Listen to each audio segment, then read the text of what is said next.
Welcome friends, स्वागत है आप सबका मेरे यूट्यूब चैनल में। मैं एडवोकेट पवन चौहान फिर एक नई मोटिवेशन स्टोरी लेकर आया हूँ दोस्तों। आज की जो हमारी कहानी है एक बहुत ही बढ़िया कैरेक्टर पर डिपेंड करती है दोस्तों, क्योंकि आज की हमारी कहानी का शीर्षक है वचन पालन। जी हाँ दोस्तों, तो चलिए शुरू करते हैं आज की कहानी। एक राजा था, उसका राज्य बहुत ही साधन संपन्न और हरा भरा, हर चीज से भरपूर था। कोई भी चीज की वहां कमी नहीं थी। राजा बहुत बुद्धिमान था और दयालु भी था। एक समय की बात है, उसके राज्य पर पड़ोसी देश के एक राजा ने हमला कर दिया।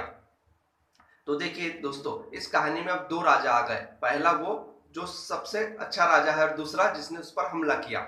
तो जब दूसरे राजा ने उस पर हमला किया तो पहले राजा ने आत्मरक्षा में उस पर भी हमला कर दिया और हुआ यूं कि पहला राजा युद्ध में जीत गया और दूसरे राजा की जो सेना है वो युद्ध में से भाग गई और आधे सैनिक बंदी बना लिए गए और उन्हें जेल में डाल दिया गया।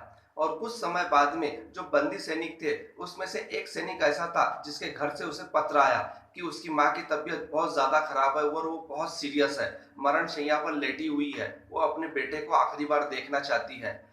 दुश्मन देश के सैनिक ने उस देश के राजा को ये पत्र भिजवाया कि मुझे एक दिन जाने की अनुमति दी जाए, मैं अपनी माँ को देखकर आना चाहता हूँ।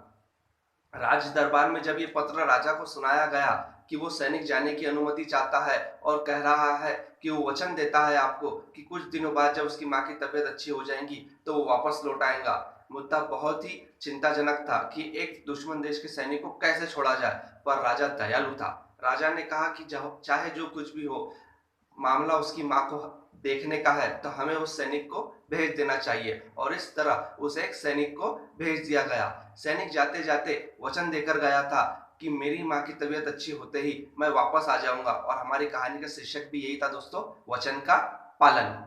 तो दोस्तों, ऐसा हुआ कि जब वो अपनी माँ से मिलने गया तो माँ उसे देखकर बहुत खुश हो गई और रहते रहते उसका इम्प्रूवमेंट होने लगा और वो माँ अच्छी हो गई। माँ ने उसे बहुत बड़े संस्कार दिए थे कि जीवन में सच बोलना चाहिए, वचन का पालन करना चाहिए। और उसी के आधार पर वो उसने अपनी माँ से आज्ञा ली, क्या मुझे वापस जाने की आज्ञा दो माँ। और माँ ने उसे विदा कर दिया। जब वो पहले राजा के दरबार में आया कि मैं आ चुका हूँ अपने वचन का पालन करने के लिए, तो सभी लोग आश्चर्यचकित हो गए कि ऐसे भी लोग होते हैं जो अपने वादे को पूरा करने के लिए वापस मौत के मुंह में आ सकते हैं। पहले राजा ने उससे प्रश्न पूछा, तुम चाहते थे तो भाग भी सकते थे, वापस नहीं भी आ सकते थे, पर तुम वापस क्यों ना आए? उस सैनिक ने बहुत ही बढ़िया उत्तर दिया दोस्तों। देखिए उसने क्या उत्तर दिया। उसने कहा, वचन को पालन करने की परंपरा तो हमारे देश में बहुत पुरानी है राजन। राजा दशरथ ने भी वचन दिया था जिसका पालन किया। राजा राम ने भी वचन दिया था, उसका भी पालन पूरा किया। और इस तरह मुझे भी अपने राजा महाराजाओं और भगवान के बताए हुए नक्शे कदम पर ही आगे चलना चाहिए। इसलिए मैंने जो आपको वचन दिया था, आज मैं उस वचन का पालन कर रहा हूँ और मैं वापस आ गया।